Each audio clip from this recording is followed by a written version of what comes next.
So welcome all to the Wege Prize 2027 info session. We appreciate you taking some time to join us today.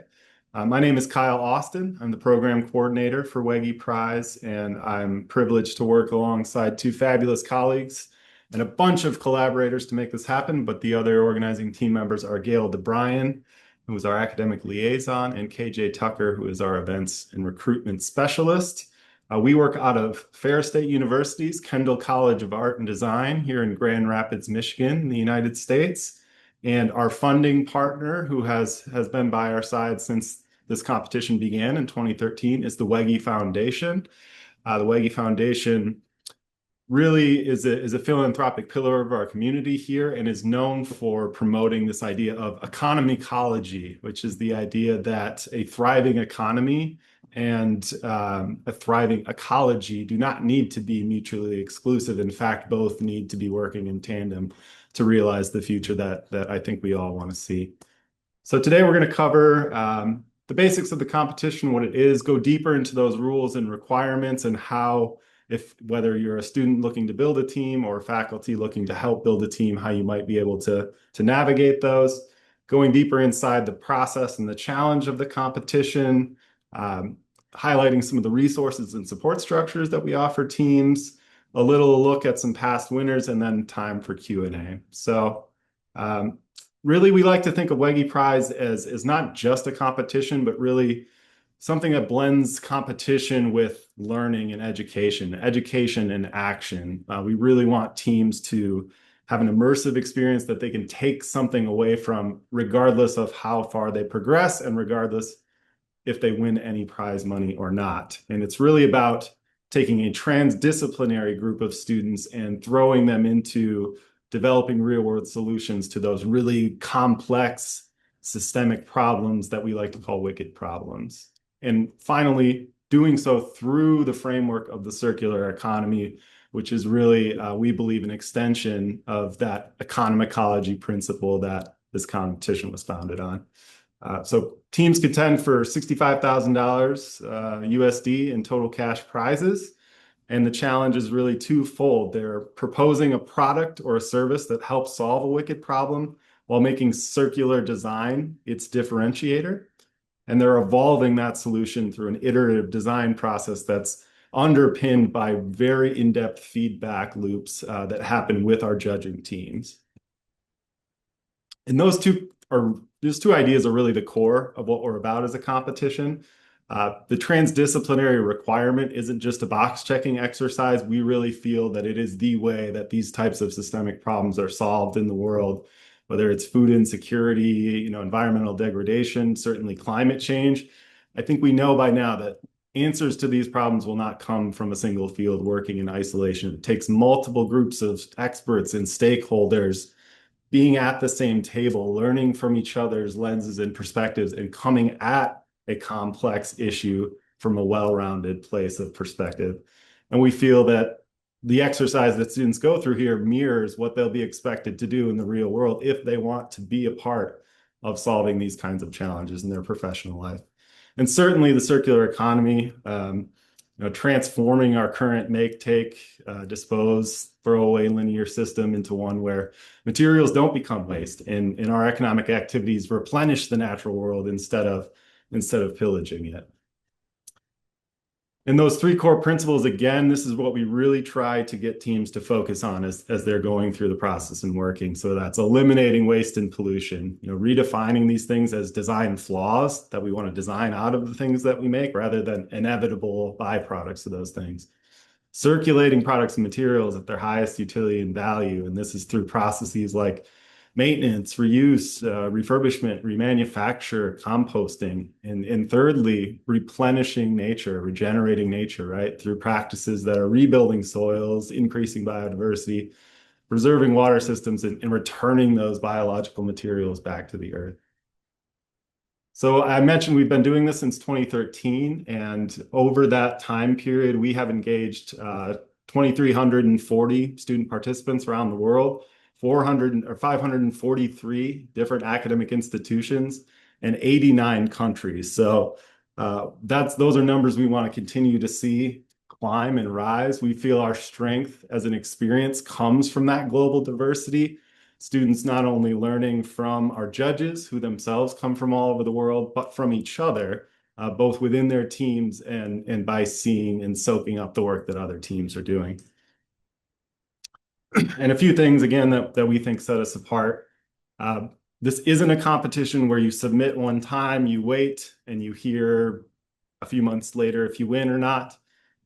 We really believe in this being a learning experience. So whether you only make it to the application phase or you go all the way through to the finals, you are going to get some very in-depth feedback that, at the very least, we hope gives you inspiration and motivation to continue moving forward, whether that's in the project that you submitted or the next project that you tackle. We want judges to give our teams really, really good food for thought, to give them questions that expand their thinking and challenge their assumptions, and get them more in a headspace of resilience when it comes to facing these systemic wicked problems, so that when they bump up into a challenge or a barrier, it isn't defeat that they feel, but a surge of opportunity for, okay, well, how could I take this and figure out a different way to do it?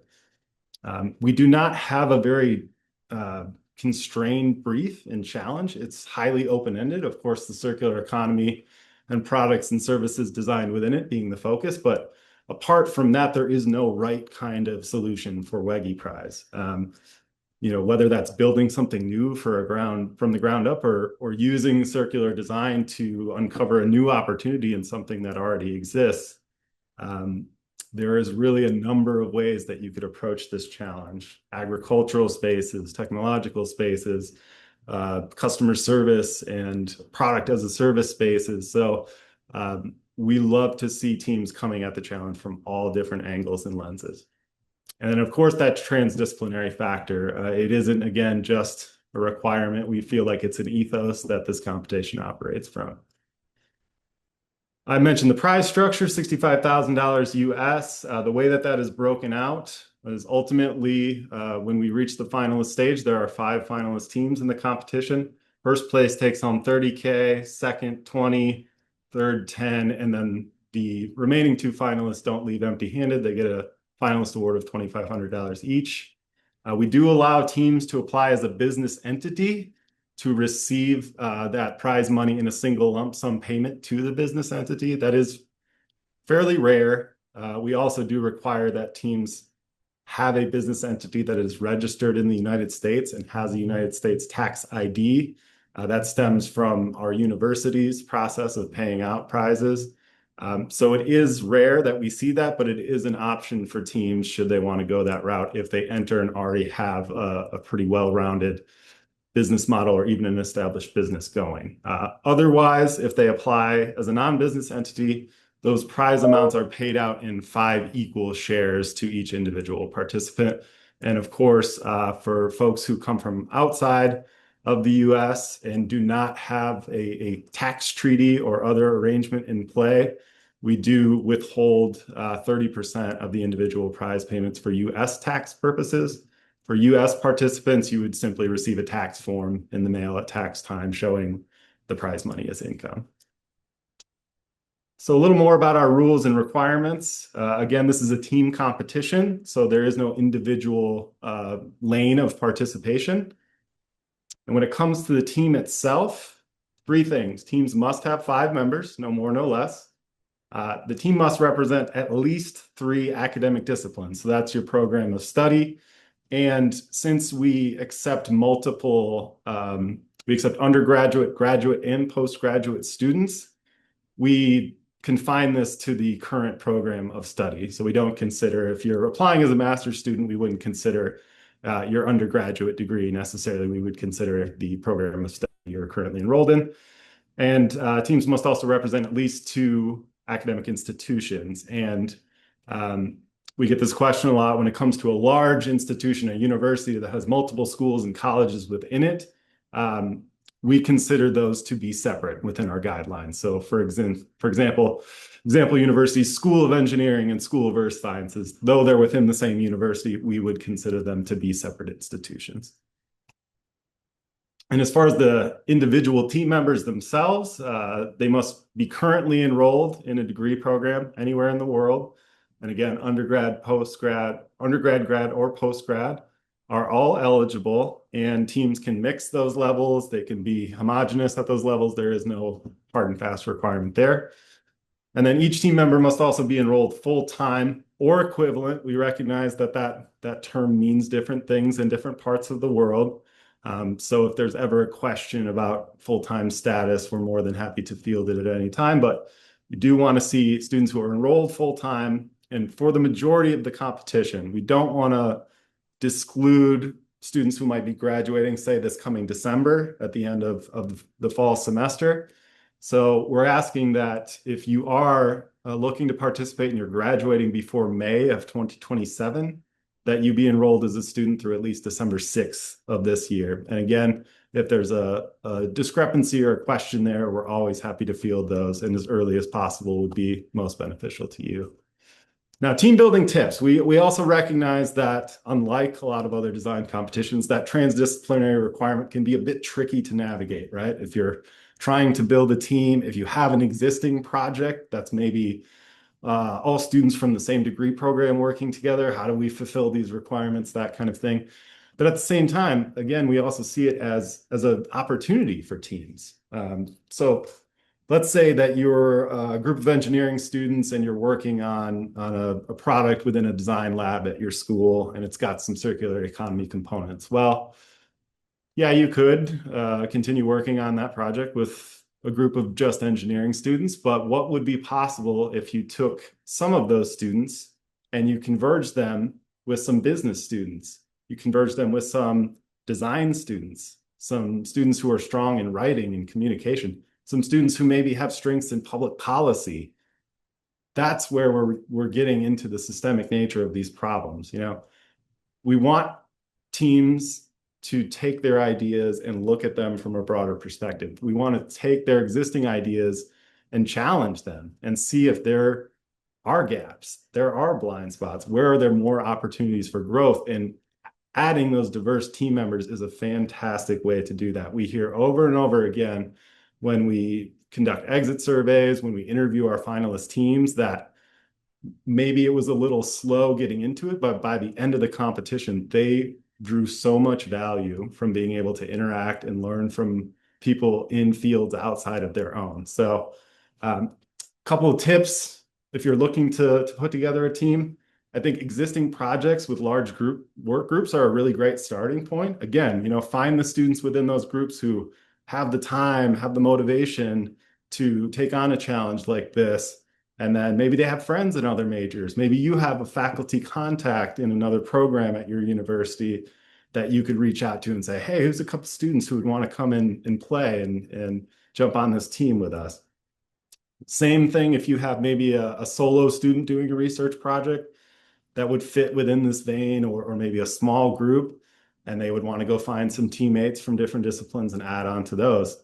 Fantastic way to start. And if you are stuck, if you're exhausted your own networks and you're just hitting a wall and feeling like, we can't make this work, reach out to us, please, because we get emails all the time from people who are, I'm just a solo student at this school. I don't have a team, but I'm really interested in playing. We're a team of such and such students from this university, and we really just need one more to round it out. We're having trouble. We will play matchmaker to whatever extent that we can. Connecting folks through email, we'll hop on calls with faculty members to try to talk through challenges. We will do whatever we can in our power to facilitate someone who's interested in participating in Wege Prize to get them on a team and make it happen. And we also have a LinkedIn group. The activity starts to pick up as we get deeper into this application period. But if you go to LinkedIn and search for Wege Prize, a global platform for wicked problem solving, you'll find our group where you can join and post a call for teammates, or say that, I'm a single person with this expertise and these interests, and I'd love to join a team. And again, we will keep an eye on that feed and try to match students wherever possible. Diving into the process a little bit, this is a multi-phase iterative process that underpins Wege Prize. And again, that feedback loop is integral to the experience, and there is one built into each of the 4 phases of competition. So phase 1 would be the application. That's what's open now. There's an unlimited number of applications that we will receive or intake, but at the end of the day, only 90 applications will be accepted into the competition. And this is to preserve the ability of our judging groups to provide that meaningful feedback to each team without getting overwhelmed by a sheer number. So we often get way more than 90 applications. And in that event, our organizing team does a first pass and culls that down to 90 that are then passed on to our first group of judges, preliminary judges, 15 diverse professionals from all various fields with expertise in education, design, entrepreneurship, earth sciences, spanning all manner of disciplines to really provide well-rounded feedback to teams. So each team that is accepted, each of those 90 teams will receive in-depth feedback on their application materials from 2 of those core judges. The 90 teams whose applications are accepted will then be judged and evaluated by that preliminary judging group. And ultimately, 30 of the teams will move into the next phase of competition, which is where the idea really starts to get fleshed out. So the 30 teams who enter phase 2 will put together a project overview document that we'll go over in a second. The core judge group takes over at this point. That's a smaller group of 10 judges who, again, come from all over the world, represent all manner of discipline, expertise, experience. And from phase 2 onward, teams receive feedback in depth from 4 different judges. And we try to mix teams and judges up as we go through those last 3 phases to make sure that our teams are getting the broadest possible variety of feedback and perspective that they can. From phase 2 submissions, 15 semifinalists will move on to the 3rd phase, where they're building on that document, adding a little bit more to it and refining the previous parts based on what they've learned, how they've grown, and also responding to that feedback they've gotten. And then from the phase 3, 15 semifinalists, 5 finalists will ultimately be chosen, invited to Grand Rapids, Michigan for our final presentation event, where they will submit a final version of that overview document, but also translate it into a 10-minute slideshow presentation. They'll have some Q&A with the judges in a live event format, and then the awards will be decided and handed out at that event. So a little deeper into the application, this isn't a design challenge at this point in time. There is no visual design element to the application. Really, we are looking for thoughtful answers to a series of written questions that are really just kind of gauging a few different things. What are you working on? What problem are you trying to solve? To what extent have you kind of done some research, identified stakeholders, looked at existing solutions, started to think through the circularity component? We love to encourage our teams to look at their work through the lens of the United Nations Sustainable Development Goals and how what they're working on might support those. And then set some plans and goals for how you're going to move forward. Who are you going to engage? How are you going to continue to deepen your research? What does prototyping look like for you? How do you take some steps towards designing and building and testing some things in the real world? And so we want to encourage teams to start strong, but we also don't want them to feel like this is a thing that they're rigidly locked into from phase 1 onward. Not that their idea is going to completely do a 180, but we do expect it to grow and evolve and change through the process of getting feedback from the judges, of deepening their own learning and their own testing and trying. In phase 2, again, we move to a design deliverable that we call the project overview. This is a 6-page document, 8.5 by 11, and point size font 11. and higher. And that's really the extent of our design guidelines. Again, speaking to the open-ended nature of this challenge, the teams use that space, how they feel best communicates the solution. And what we ask them to speak to over here on the right is really, what is that problem that you're addressing? What forces are shaping and what stakeholders are involved?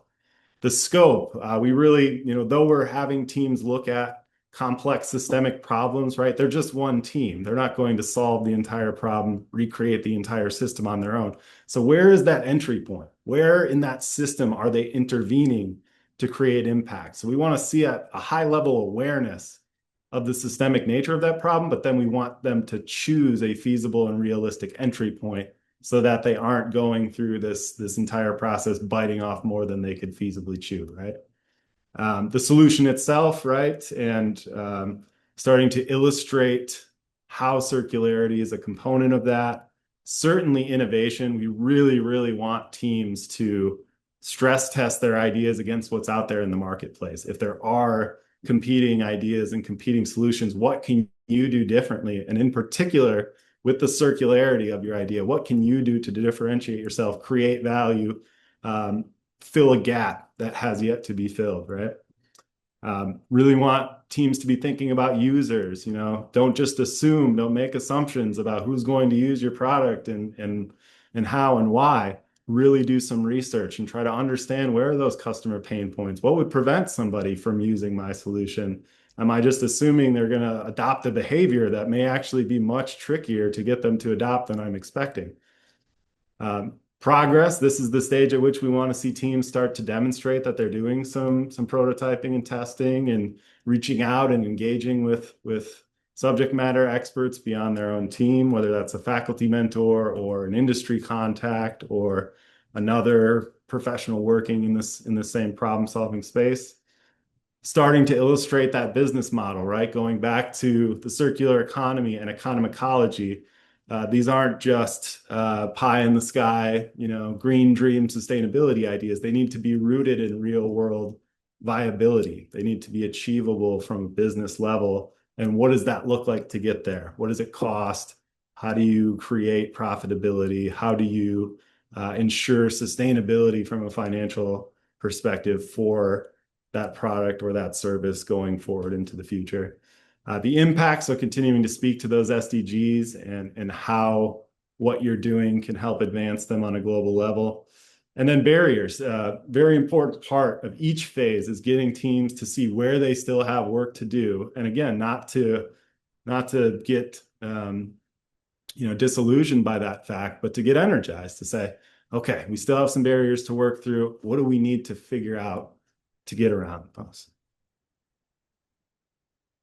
And in phase 3, two things. You're really refining the materials that you submitted in the last phase. You're refining all of those elements of your project overview that you worked on in the last phase. You're taking the judges' feedback, you're wrestling with it, you're distilling it down, you're pinpointing how you can address it and speak to it in the next draft. And then you're just updating your materials with what has happened. Maybe you've had a breakthrough in your business model and you can show that. Maybe you've done some really interesting user stakeholder research that you can bring in to really amplify how yours is a right fit solution. You also have an expanded number of pages, so the deliverable moves up from 6 to 8 pages. And really, we encourage teams to use those extra pages for two things: going deeper into the business model, so starting to show more cost structure, revenue projections, maybe a SWOT analysis, and also the materiality of their solution. So going to the circular economy and that technological and biological cycle of how materials are looping within your solution and your system. So how are you working to do that within whatever you're creating? And then we also add in a little video update. This is a great way, I think, for our teams to kind of personalize themselves to the judges. So it's really just one team member taking 3 to 5 minutes to talk into a phone about what their team's process has been like from phase 2 to phase 3. What have they been working on refining? What have they learned? What surprised them? And what are they still digging into going forward? And then in phase 3, we incorporate an extra level of feedback and mentorship for teams. So they have an opportunity. They do not have to technically, but we highly encourage that they do. To about 3 weeks into the work period, they can submit their in-progress materials to us, and we have some professional designers and writers that we engage to give, again, in-depth feedback to teams on just those two elements. So really helping them strengthen the written and visual communication of their submission before it gets to the core judges so that they can focus more on the technical aspects, the economic aspects, the social aspects, all of those things that teams really need good feedback on. And then for that finalist stage, those 5 finalist teams, threefold challenge here. They're turning in a final version of that 8-page expanded final project overview. They are recording another update video for our judges, and they're translating their work into a slideshow presentation. And we invite our teams to come to Grand Rapids, where our final presentation event consists of each team getting up, delivering a 10-minute presentation, followed immediately by 10 minutes of question and answer with the judges. So not only do they need to have a solid presentation, deliver it well, they need to have been thinking through where the judge is going to try to poke holes in this. What concerns might they have? What did we maybe not have space to go deeper into in our 10-minute presentation that they are going to ask about in that Q&A? And then the presenter fields those questions in real time, and that becomes a pretty important part of how judges evaluate each team.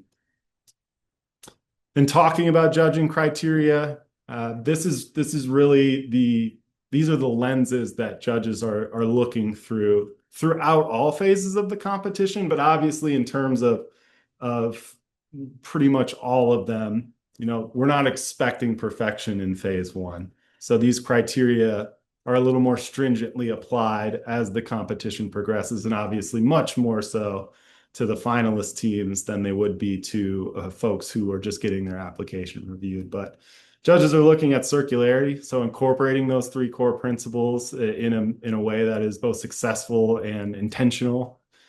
Innovation, so look, are you going beyond what's already out there? Are you finding new opportunity and new value to provide? And viability, have you prototyped? Have you been able to demonstrate some degree of marketability and profitability and feasibility from a technical and financial perspective? Scope, so going back to that entry point, have you done a good job of chiseling down and finding that entry point and not trying to be everything? We really get teams doing that a lot, trying to be aspirational, and we're going to make the product and we're going to figure out the material feedstock for it, and we're going to take it back and figure out how to reprocess it. Like, great that you're thinking through that, right? But we don't expect teams to take ownership of every element of that system. Recognize it, recognize the conditions that need to exist, but find that entry point where you can really drill down and make a difference. Desirability is really all about the extent to which they've done that user research and really figured out that not only do people need and want what we have to offer, but there's very low barrier or no barrier at all to them using it. We've thought through that behavioral change piece and found out a creative way to make sure that it is not an impediment. Collaboration, of course, through all phases, we expect to see teams working as a cohesive collaborative unit, not just dividing and conquering tasks, but really converging their unique skills, perspectives, and abilities to come to a solution that none of them could come to in isolation. And then presentation, again, speaking to that visual and written communication throughout all phases. How well are your application questions answered? How concisely and concretely are they answered? Are those design materials not just wall-to-wall text left to right using every available square inch to pack in information? Are you condensing and consolidating, drawing out key information with infographics and other things like that to create a narrative and a story around your solution, and not just turning in something more akin to a technical paper or a white paper or something like that?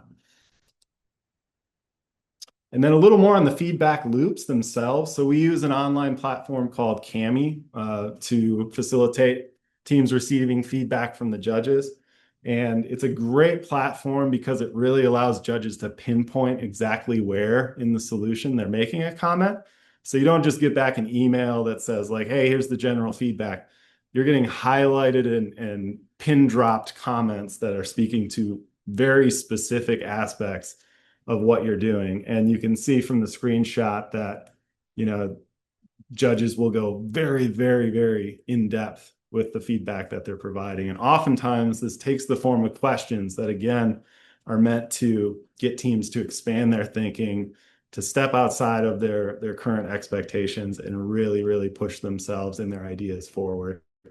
The feedback is available to teams in perpetuity, so they can access these annotated documents throughout the competition as well as after. And though the platform allows for kind of a back and forth, that is not how we do things necessarily. Just out of capacity for the number of teams that we involve and the number of judges that we have. So teams aren't really like responding to feedback here in this platform. What they're doing is ingesting it as a team, going over it, and then in their next submission, endeavoring to respond to it in as effective as way as possible. If there is ever an instance where feedback is unclear, or maybe it just got cut off, there was a technical discrepancy, we always encourage teams to reach out to us, and we will connect with the judge in question and just make sure that the team is getting what they need. Timeline here. This is an intensive process. We make no bones about that. It is long. It stretches almost an entire academic year. If you consider the application open period, it's about 9 months. So we know that can be daunting. We know that that isn't for everybody, but we also know from talking to our participants that almost to a person, tremendous, tremendous value just in going through this experience. Again, whether you win prize money or not, whether you keep working on your idea after the competition or not, it's less about that and more about exposing students to this kind of transdisciplinary way of thinking and working, exposing them to the power and potential of the framework of the circular economy, planting these seeds in their minds so that whether they're going on to their next year of study, maybe they're going on to a graduate or postgraduate degree program, maybe they're going into the workforce, they're going to carry that way of thinking and working with them. And they're going to seed it themselves into whatever industry or organization that they go to work for. And that's where we see the biggest ripple effect from what we do is kind of germinating that next generation of problem solvers who are going to be able to think and work in a completely different way than we have for much of our history. So I won't go through these dates in specific, but you can just kind of see the cadence here. We typically have about 6 weeks for each phase for teams to work on their projects, and then about 2 to 3 weeks for judges to review them and provide that feedback. So a good balance of time for teams to do the work, but also a good balance for our judges to be able to sit with that work and really provide meaningful feedback. We don't want them to just have 48 hours to go through a whole bunch of complicated stuff and really just give surface level feedback. So much of our timeline comes from really wanting to create a lot of space for that good kind of incubation to happen. Resources, we take a radical hospitality approach here. We are a small team, but we do way more than we have any right to do. And we love doing it. That's why this is such an easy part of who we are and what we do, because supporting these students, ensuring that they have a great experience, ensuring that their questions and concerns are answered promptly is really core to our mission. So a few things that we offer in that vein. First is our resource library, which you'll find on wegeprize.org. It's got a resources link in the top nav bar or /resources to get there. And we've got 6 curated collections of readings, videos, toolkits, case studies that we think are a great foundation for teams who are getting started. Maybe they're honing their idea or their approach. Maybe they're just a single person who's getting interested in maybe becoming part of a team. or maybe you're a mentor who's trying to guide a team of students through the experience. Our hope is that these provide a kind of endless well of inspiration as you go through. So they're really confined to 6 areas again: circular economy, wicked problem solving, design thinking, biomimicry, business model development, and materials and technologies. And as you see here, each section has a nice clear breakdown of things to read, toolkits to dive into, and also some videos to watch with players built right into the page.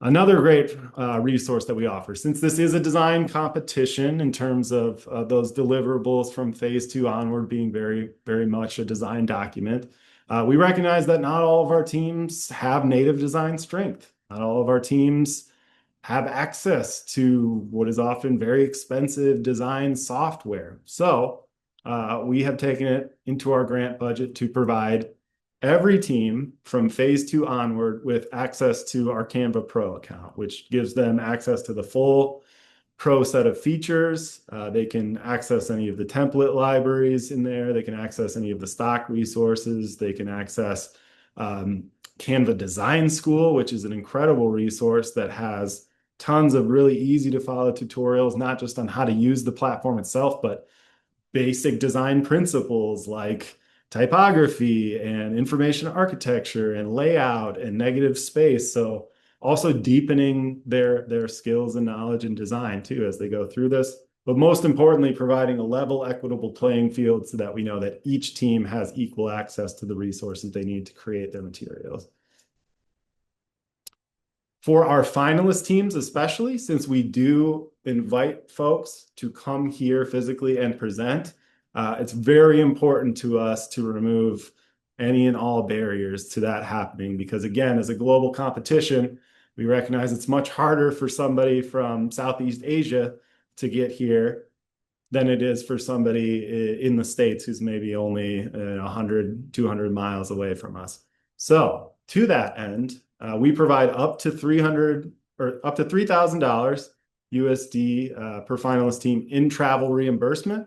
And this can either take the form of a post-competition reimbursement where receipts are submitted, or in terms of airfare, if teams do not have the money on hand to front the cost of a plane ticket, which can often be several $1,000s, depending on where you're coming from. We have the ability to book that travel for them, pay for it in advance so that they don't have to put a dime of their own money on the table in order to come here and compete. Also, for finalist teams, we offer 2 hotel rooms per team so that they do not also have to pay for lodging. We also offer travel meal reimbursement. So if they're buying food on the way here at airports and stuff, they can get some reimbursed for that. While they are here in Grand Rapids, food is provided every single day they're here. So we're really doing everything within our budget possible to remove any barriers to participation for teams. Only the designated presenter for each finalist team is required to attend, but we absolutely welcome all team members, as many as possible, to come, mentors, as many people involved with the team who can feasibly come.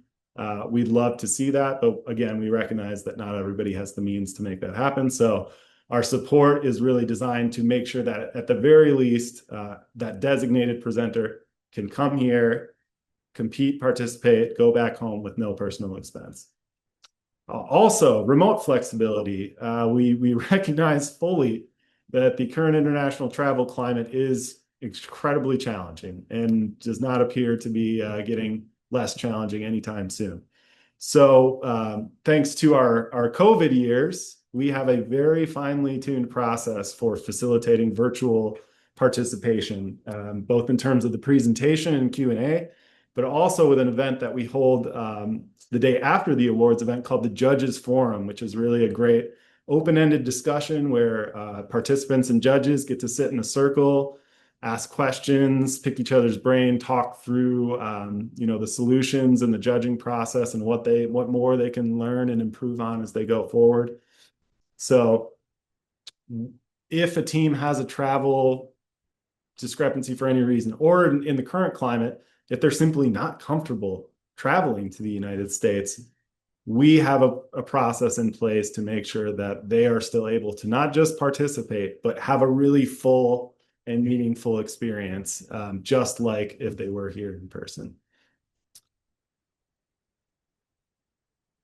Then our past winners, again, I want to emphasize this point again. This is not a traditional seed funding competition where we expect every single winning team to go forward and build their idea out into a bona fide business with all the members staying involved at the table.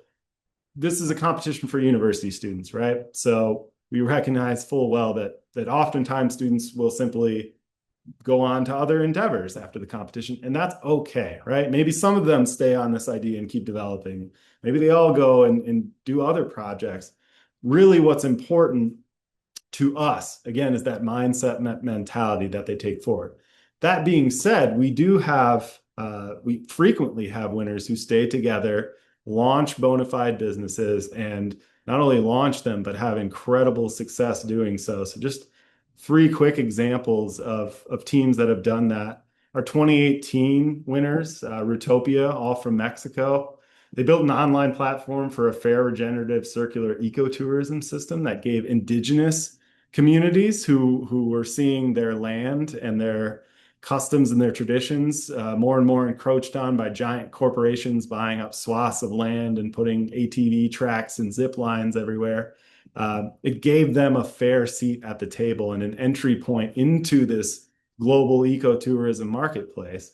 And today they're a certified B Corp travel company. They're based out of Mexico again, and they're curating these amazing nature regenerating trips that are connecting visitors from all over the world to these indigenous communities and their own kind of ecotourism projects.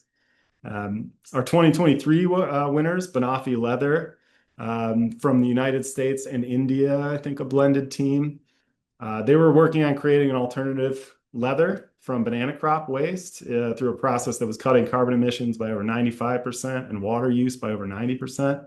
And today they are a thriving materials company, and they're collaborating with some of the biggest players in the fashion industry, working towards 100% bio-based material that can supplant animal leather once and for all. And our 2025 winners from a couple of years ago, Ag Press, a team from Africa, Tanzania, I believe, and they were integrating mealworm farming and maize farming to fight malnutrition in their home country, creating a protein-rich flour that cost 20 to 30% less than comparable sources. So really making an impact in communities of need in their home country. And today they've launched the final prototype of their closed loop system. They were just shorted for another competition called the Moonshot Idea Award earlier this year.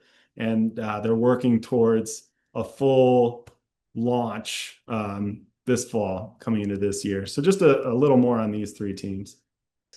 We seek to be a collaborative tool built as a platform cooperative that creates communities that are capable themselves to create and operate their own tours. Our dream in the long term is to really change the whole system.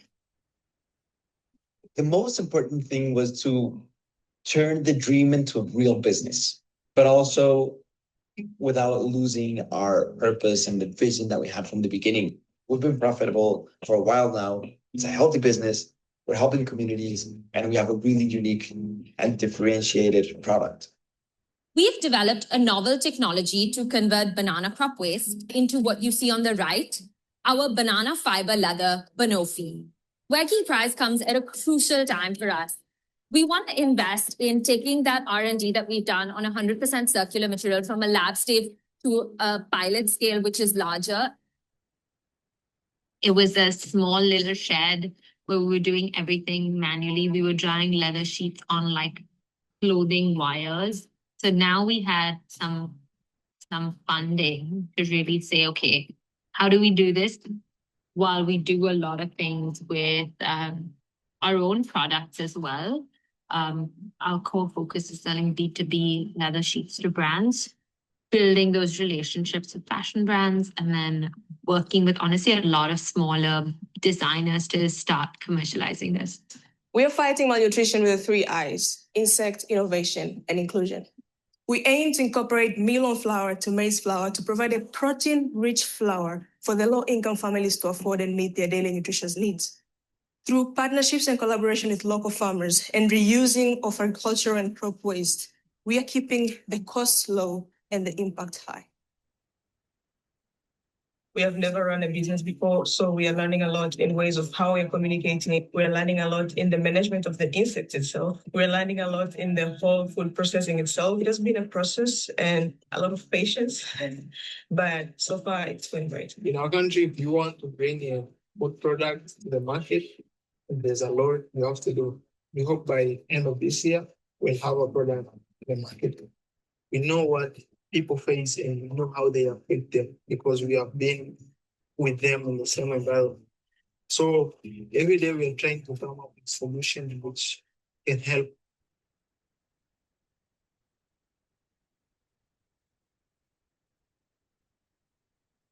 So just a quick look at 3 team stories there. And I'll also mention that the first 2, Rutopia and Banoffee, went on to not just participate in, but win a much larger design competition called the Wege Prize, which comes with $1 million top prize. So both of those teams went on to win that competition and really set the stage for their growth. So a last value add that I would offer up is, we hear this a lot from teams too, which is great. The materials that they develop through this competition and the ways in which they stress test and refine them, that becomes a really powerful blueprint to go off and adapt to many, many other different design competitions, so that if they are trying to turn this idea into a business, that they can go and take advantage of those other opportunities to gain funding, gain exposure, broaden their network, and using the materials they create here as a foundation to create deliverables for other competitions, I think is a great value add of Wege Prize. So with that, that's all I have for a presentation, and we're going to welcome any and all questions that folks might have. Hi, Kyle. I have one question in the queue that I could share with everyone. Sure. The question is there a possibility of considering holding the final round in another country where the visas may be issued to citizens of countries whose nationals are currently subject to U.S. visa restrictions? Yes, and that's, interestingly enough, a conversation we were having back in the spring. It is something on our radar. It is something that we're considering. At this point in time, though, the infrastructure that makes our final event possible is not really in a position to move to another country. I think within the framework of our budget, it's going to take some interesting number crunching to figure out, could we replicate the same experience in another country without incurring too much cost to get people to that other area. But that's a big part of why we lean so hard on the travel support and on the remote participation aspect. Every year that we have to do that, we're getting better and better. And every year we do that, we're getting more meaningful experiences reported from our remote participants. For instance, this past year, so not only did we just have a format for them to tap into, the AV team that runs our entire final event connected with each remote participant 3 to 5 times in the lead up to the final event. How are you doing? Is your tech working okay? Do you need anything? We're shipping people webcams and microphones if they don't have one that works. So we're really not leaving any stone unturned when it comes to what are those challenges preventing you from being a meaningful participant, and what can we do to get those out of the way. But I love that you asked the question. We are always thinking of how we can evolve this going forward, and the idea of it being a kind of moving location for the finals is definitely something that we're talking about and looking into. Hi, Kyle. Another question came from a potential team from a small university, and they're wondering if the team can be formed with students from 2 separate colleges there, their College of Arts and Sciences, for example, and their College of Professions. Yes, absolutely. That is a perfect example of what I meant by that distinction in the team requirement. So yes, if your institution is broken down into separate schools and/or colleges, which not all small institutions are, that does qualify. We would encourage you, however, if you have you're like, I'm just not sure how they would interpret this, reach out to us, wicked@wegeprize.org. and we can help walk you through that eligibility question in enough time so that if there is an issue, we can make sure you find an alternate teammate so you can still compete. I saw another. The other there was a question was similar. yeah. Sorry. Go ahead, Go Chris. ahead. Thank you. Yeah, there's a similar question asking if the team can be formed from different countries, from different African countries in particular. Absolutely. Absolutely. And we would love to see that. You know, we do recognize that having team members in different countries, especially different time zones, can make collaboration challenging, right? But again, we live in a global world where teams solving problems are from all over the world and are having to kind of figure out creative ways to stay connected and collaborate. And that's both part of the challenge, I think, for teams in Wege Prize, but again, part of the opportunity to push yourself and realize that different ways of working together are in fact not just possible, but really powerful if you lean into them. But yes, absolutely. Different countries is not only accepted, but encouraged. I'd like to add too that we highlighted 3 teams for some context for y'all, but all of our 5 finalist teams work are on our website from all the past years.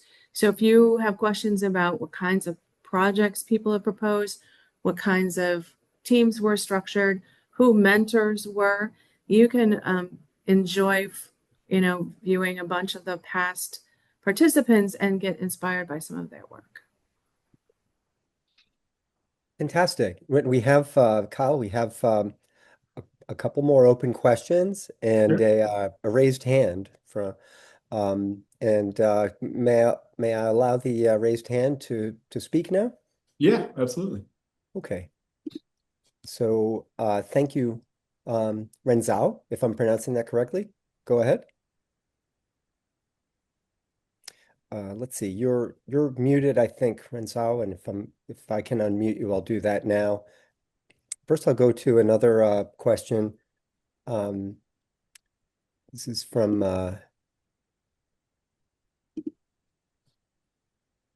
oh, sorry, I just asked you to unmute as well. So this is a question from Layla. Hello? Yeah, hi, go ahead. Okay. Okay, thank you so much. As you mentioned, my name is Renzao. I want to ask a questions here, which says about, the team can have ongoing process, project idea. Is that team allowed to attend Wege Prize competition while they are still working on a prototype? Yes, absolutely. So if I understand your question correctly, you're saying you're part of a group that's currently working on a project, and maybe you haven't gotten to the point where you're prototyping yet. I would say that you are a perfect fit for this competition because again, it's a phased progression, increasing in complexity and scope as it goes along. So I think you could see Wege Prize as the vehicle through which you and your team move into that prototyping phase. And best of all, you could do it not just in a vacuum, but get feedback from our judges on the progress that you've made and the work that you submit, and hopefully learn a lot from that would help you in your own efforts, even beyond the competition. So you do not have to be a team that already has an idea and a prototype and all of that already solidly down by any stretch. You can come to this competition with just the framework of an idea and not only, compete, but succeed as well. Does that answer your question? Yes, you hit the point. But Okay. I want you to clarify that about the traveling. The traveling, you talked about the physical pitching. I don't remember, but if is the pitching going to take in the place in the United States or it is the version? Yes, so it does take, our event is held in person in the United States.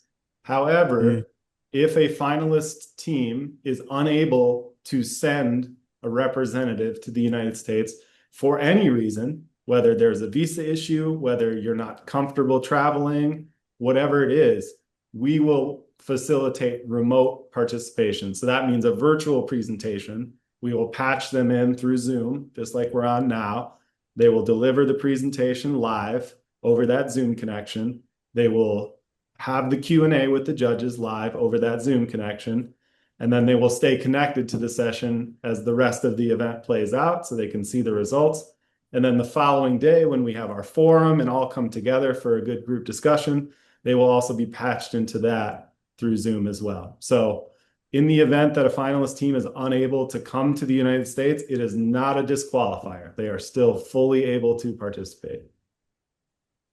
Okay, thank you so much. You're very welcome. The question from Leila Mgala is about students coming from disciplines such as political science, international studies, or social sciences.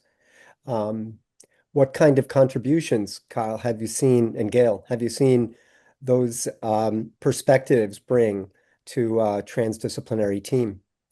Yeah, really, really cool question. I love that you brought that up.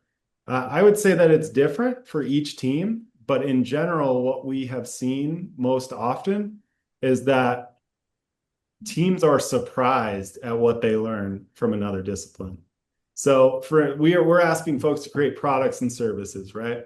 So you might think of engineers, you might think of designers, those sorts of people being the ones who would be involved with that idea. But let's say you're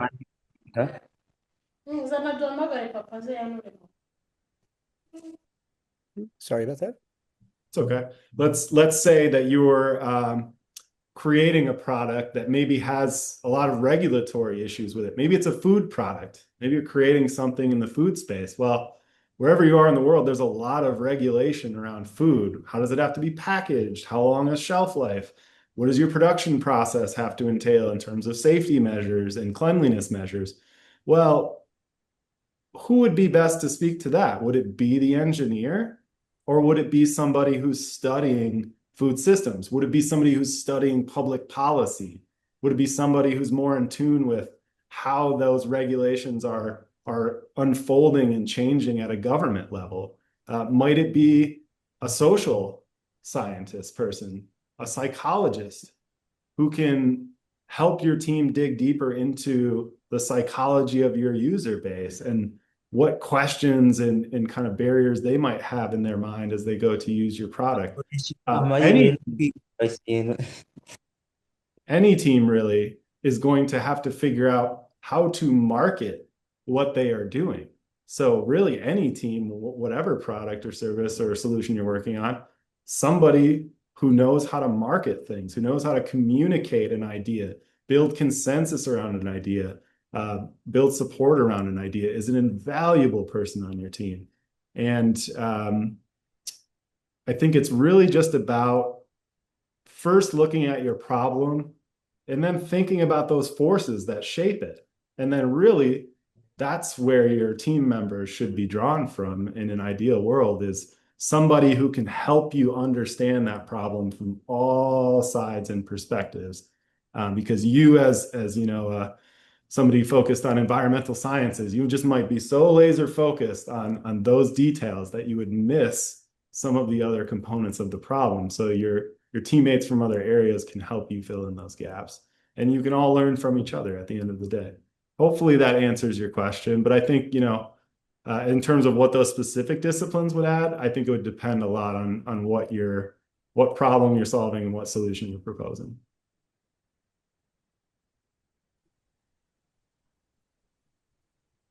Yeah, if you'd like, I can share another question from Mr. Carabo, Joel. Yes. Yeah, let's do it. Writes, a lot of competitions consider social media presence, either of the project or individual, very important. Does that play in how you evaluate applications, or is it about having a solid idea and project? No, it does not play into how our judges evaluate. I think if you were able to, like for instance, in your project where you're illustrating your understanding of your customer base, right? You might point to your activity on social media, your engagement on social media as evidence of some of the claims you're making there. But our judges are not going out to social media and looking for a presence. If there is a presence, they're not going and evaluating it. They are only evaluating your submitted deliverables. And if your team feels that what you're doing on social media is an important part of your story, then absolutely you would want to draw that out in the deliverables, right? But in and of itself, it is not criteria for the judging. And I see a second part of your question. For teams that have already had a level of formalization, what sort of structure are you interested in, for profit or nonprofit? Both are entirely acceptable. I think that nonprofit gets a little trickier in terms of demonstrating viability and things because you're often, pulling revenue from more philanthropic places, grant funded places, things like that. But if there is viability through that model to bring your solution to light, absolutely, that's an acceptable vehicle. So I wouldn't say that either one is more or less preferred. It's just about, does it make sense for what you're proposing? And if you can demonstrate that it does make sense, you will have success and the judges will recognize that.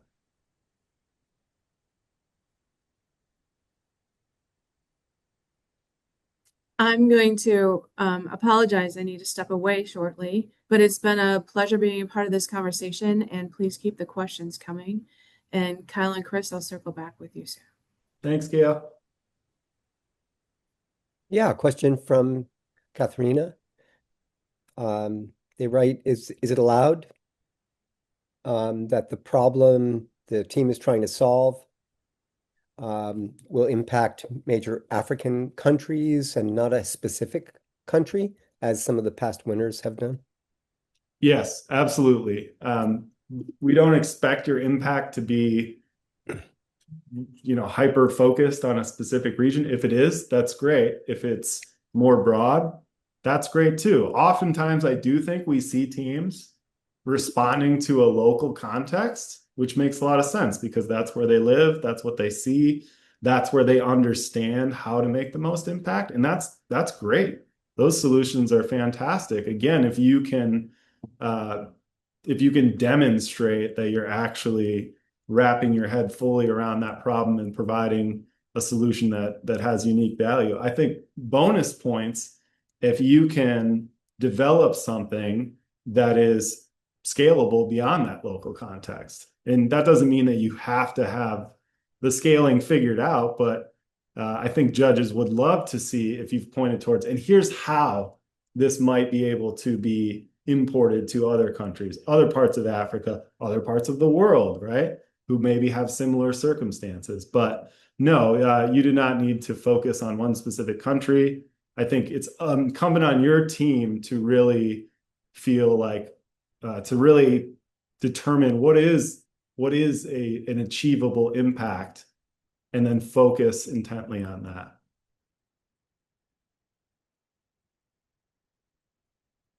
Great, thanks.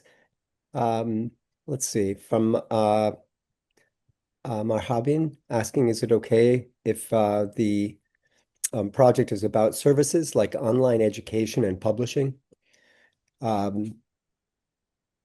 Clarifying that this would be about helping Afghan youth financially through their writings, leading to preserve culture and history. Interesting.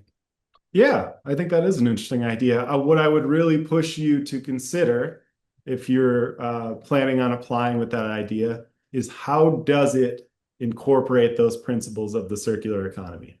One thing our judges do not like to see and will suss out very quickly is if a team has an idea that really isn't involved with the circular economy at all, and they're just kind of trying to force circular economy principles into what they're doing.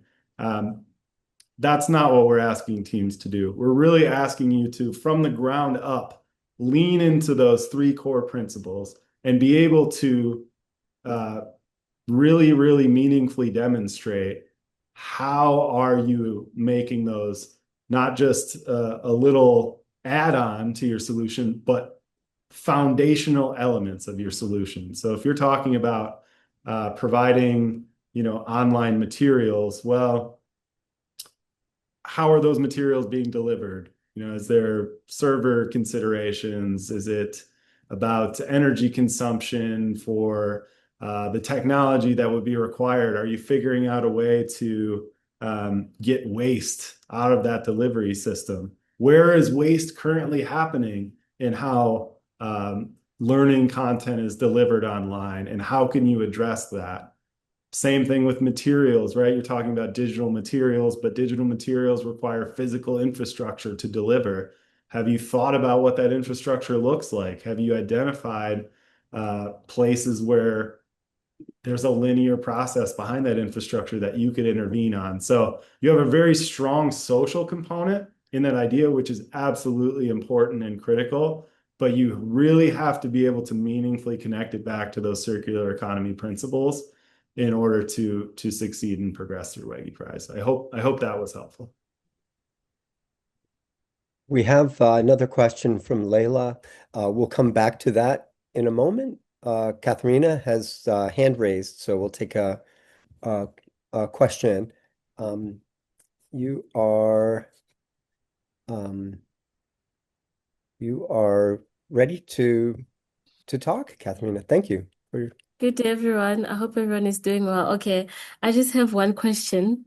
I wanted to know, so if the problem we're trying to address within, it's not just within one African country, but across, because it's something that really affects most African country in terms of managing that specific problem, right? And then now, how do we obviously, if we have already like a written draft of it, how do we practicalize it in terms of maybe like showing it in terms of a machine that we'll use to show the effect of us taking care of that problem, if maybe the machine requires a lot of funding to like acquire skills and training. So how do we, as we advance, like practicalize it to you guys to show that there will be a great impact and all that?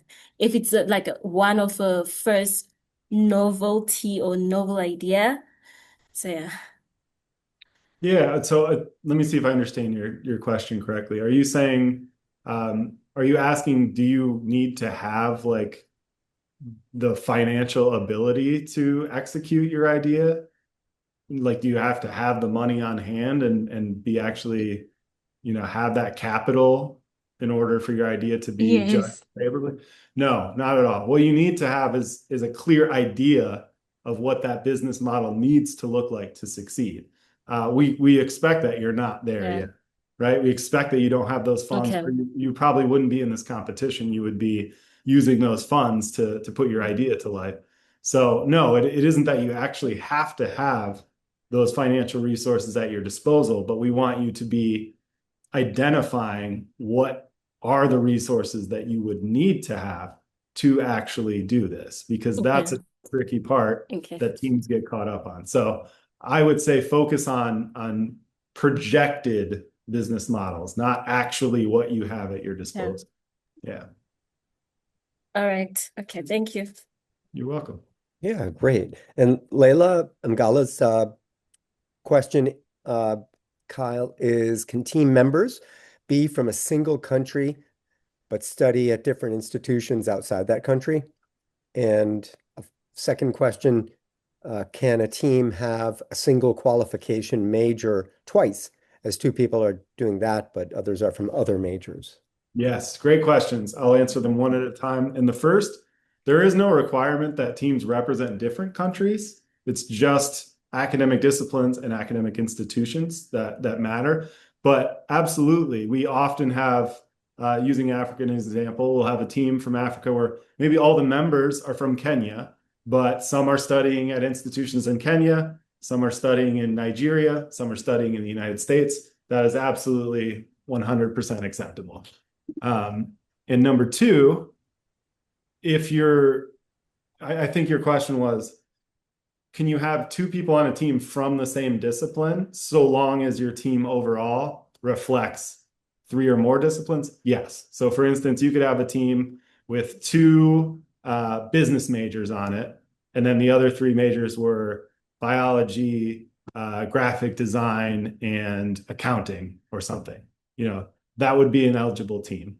You can have duplicate majors so long as the entire team as a whole represents at least three different academic disciplines.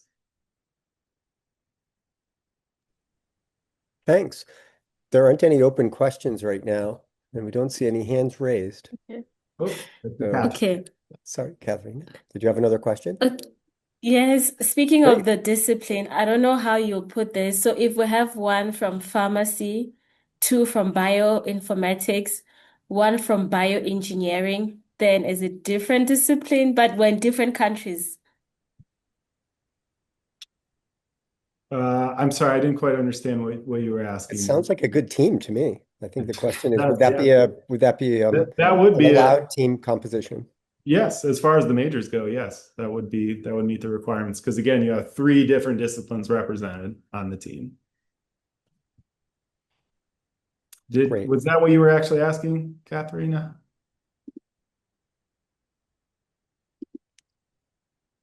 I was asking to you, is bioinformatics, pharmacy, and bioengineering three different disciplines, but Oh, I in see. different country and different universities? I see. Yes. Those three would be considered different disciplines. You know, we are fairly liberal when it comes to majors that are very closely worded together. And I would say in general, our goal is to bring more teams in than push them away.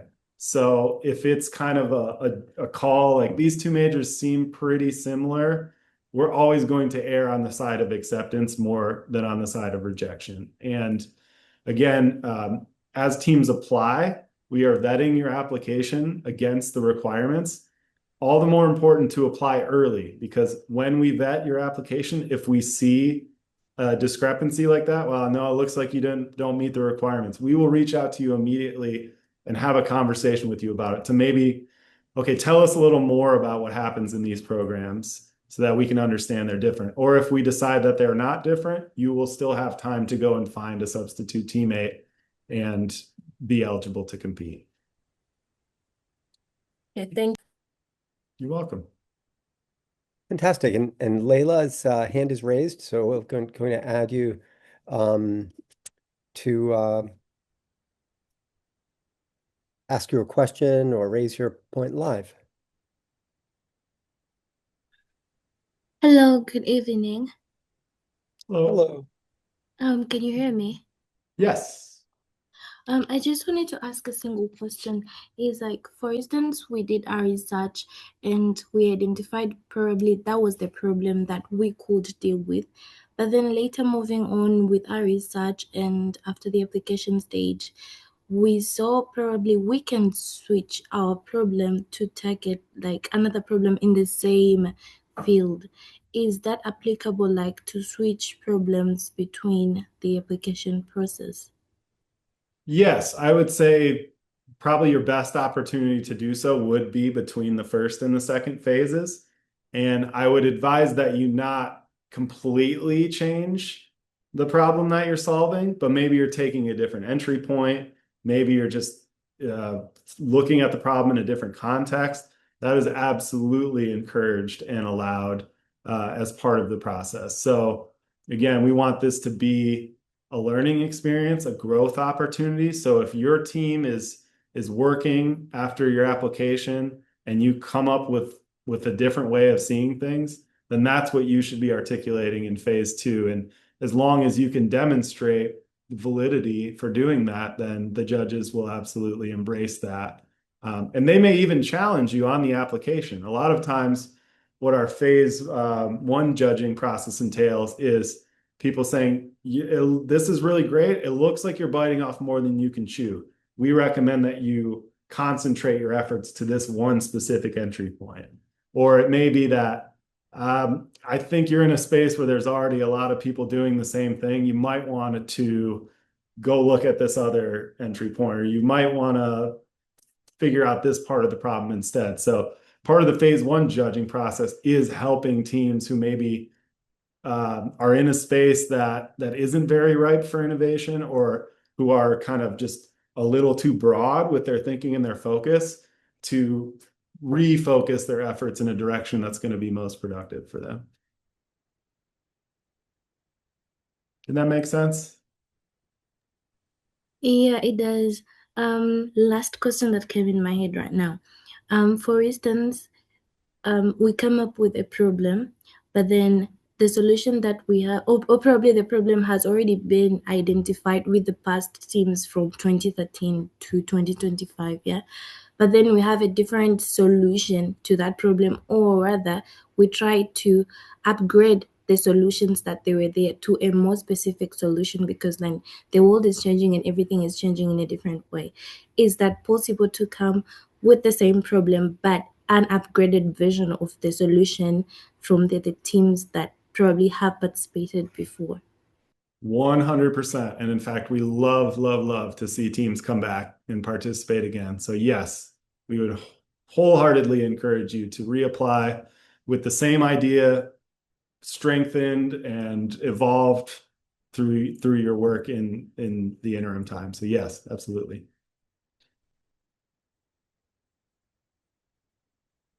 We have two other questions from Mr. Carabo. Joel, question is, by undergraduate, does that cover diplomas too?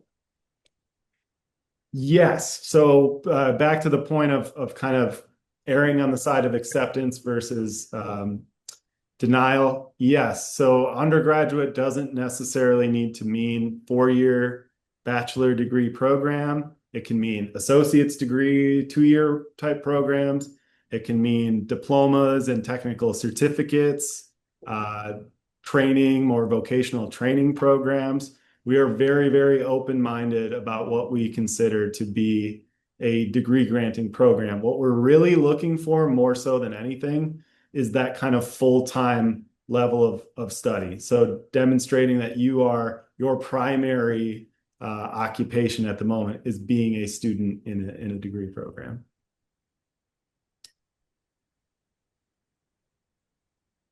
Great, thanks. And from Marhaban Asiksai, coming to the disciplines. So the question is about disciplines. If we have two from BBA, one is majoring in management and one in finance, and the same goes for BCS students, will that be considered as different disciplines?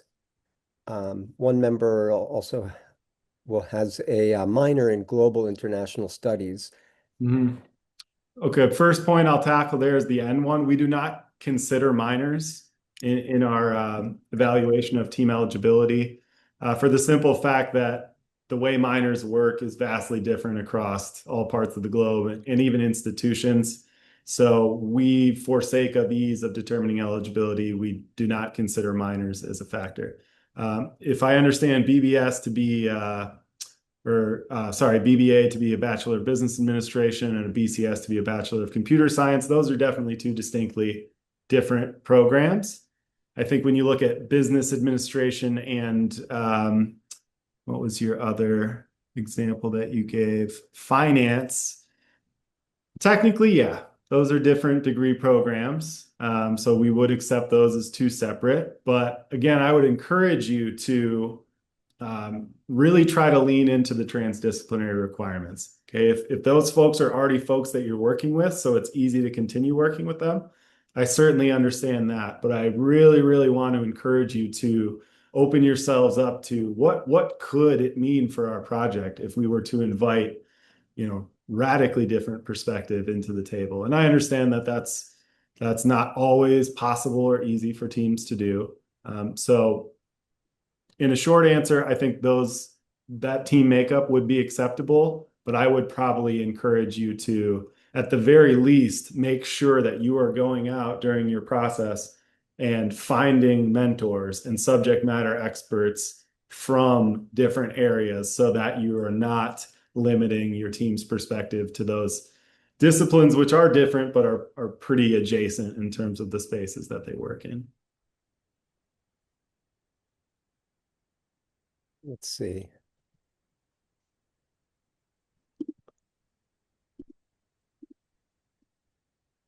Well, it looks like we have no hands raised at the moment and no open questions, Kyle. All right.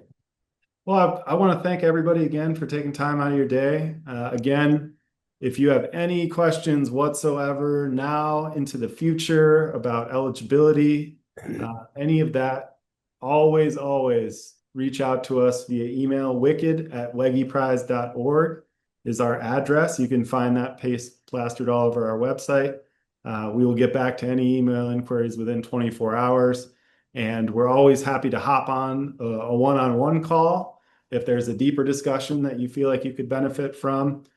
We are an open book. So if you have a question at any point in time, please reach out. I see Katharina with a question. Will there be another session? Do you mean a session like the one we're having today, Katharina? If so, then yes, we are planning to have another one in late August, early September, still working on finalizing the date there. And as a reminder, this session was recorded, so we'll also be sharing the recording in a public place that anyone who wasn't able to attend today can check it out. So on that note, I'll be respectful of everyone's remaining time in the day, and we're going to call it a wrap. Again, please reach out at any point in time if you have any questions at all, and I hope to see all of you participating or mentoring teams. Thanks again.